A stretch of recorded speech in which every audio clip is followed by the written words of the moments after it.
မင်းကလေးငယ်ဟာကြက်ဥထမင်းကြော်ကြော်ဖို့ပြင်ဆင်နေပါတယ်။ဒါပေမဲ့သူမဟာကြက်မတစ်ကောင်ကိုဆွဲယူပြီးလှုပ်ခါလိုက်တဲ့အခါခဏအတွင်းမှာပဲအဲ့ဒီကြက်မစီကနေကြက်ဥတွေအများကြီးထွက်ကြလာပါတယ်။အဲ့ဒီနောက်ထမင်းနဲ့တခြားပါဝင်ပစ္စည်းတွေကိုတဲအိုးထဲထည့်ပြီးမိပြင်းပြင်းနဲ့ကြော်လိုက်တဲ့အခါထမင်းကြော်တစ်ပွဲအစင်းသစ်ဖြစ်သွားပါတယ်။သူမချက်တဲ့အစားအစာဟာစားကောင်းမှမဟုတ်ဘူးလို့အားလုံးကထင်နေကြပေမဲ့ဒိုင်လူကြီးကတလှုပ်စားကြည့်ုံနဲ့တင်ဒါဟာသူစားဖို့သမျှအကောင်းဆုံးအစားအစာပဲလို့ချက်ချင်းကြေညာလိုက်ပါတယ်။တကယ်တော့အဲ့ဒီမင်းကလေးဟာထိတ်တန်းဇက်ဖို့မှုတစ်ယောက်ဖြစ်နေလို့ပါသူမလက်ထဲရောက်တဲ့ဘဲပါဝင်ပစ္စည်းမဆိုအရသာရှိတဲ့ဇက်ဖွယ်ဆုံးဖြစ်သွားရပါတယ်။တနေ့မှာတော့သူမရဲ့အမေကဖခင်ဖြစ်သူကိုတွားရှာဖို့မှာကြားခဲ့ပါတယ်။မထွက်ခွာခင်မှာဖခင်ဖြစ်သူကိုအာယုံခံနိုင်တဲ့ဆွဲသီးတကုံးကိုလည်းပေးလိုက်ပါတယ်။ဒါပေမဲ့မြို့ကိုရောက်တာနဲ့မင်းကလေးဟာပိုက်စားလာပါတယ်။တိုက်ဆိုင်ပဲသူမရှိမှကြက်မအိုကြီးတကောင်ကိုတွေးလိုက်ရပြီးအဲ့ဒီကြက်ကိုချက်ပြုတ်နိုင်မဲ့နီလန်ပေါင်း1000လောက်ကိုသူမချက်ချင်းစဉ်းစားမိသွားပါတယ်။ကျမနောက်ကိုလိုက်ရင်းနဲ့စဖိုမှုပြိုင်ပွဲကျင်းပရာနေရာကိုရောက်သွားပြီးချမ်းသာတဲ့အမျိုးသားတစ်ယောက်နဲ့မတော်တဆတိုက်မိခဲ့ပါတယ်။အဲ့ဒီနေ့ဟာထိုအမျိုးသားရဲ့စားတောက်ဆိုင်နဲ့ဘေးကစားတောက်ဆိုင်တို့ပြိုင်ပွဲဝင်နေတဲ့နေ့ဖြစ်ပါတယ်။ဘသူကပိုကောင်းတဲ့ဟင်းချက်နိုင်မလဲဆိုတာပြန်ရတာပါ။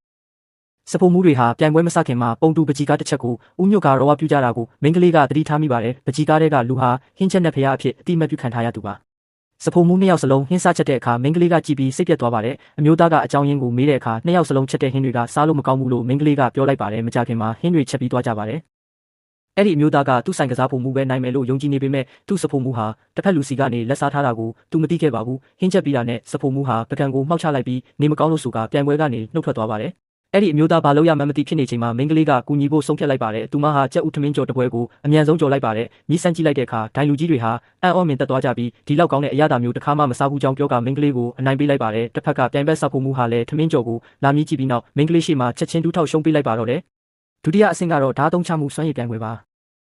ပြိုင်ဘက်စားဖို့မှုကတိုဟူးတလုံးကိုလှိဖြတ်ပြီးရေထဲထည့်လိုက်တဲ့အခါတိုဟူးဟာပန်းတပွင့်လိုပွင့်အားလာပါတယ်။ဒါပေမဲ့မင်းကလေးကတော့ဒါကိုလုံးဝဂရုမစိုက်ပါဘူး။သူမဟာငါးတကောင်ကိုတစ်စက္ကန့်အတွင်းအချက်ပေါင်း100လောက်လှိဖြတ်လိုက်ပြီးရေထဲထည့်လိုက်ပါတယ်။ထူးဆန်းတဲ့မြင်ကွင်းတစ်ခုပေါ်လာပြီးငါးသားတွေဟာရေထဲမှာကွာကျသွားပေမဲ့အယိုးပဲကျန်တော့တဲ့ငါးဟာရေထဲမှာဆက်ပြီးကူးခတ်နေပါသေးတယ်။မင်းကလေးဟာအဲ့ဒီအမျိုးသားအတွက်ပြိုင်ပွဲကိုအနိုင်ယူပေးလိုက်ပါတယ်။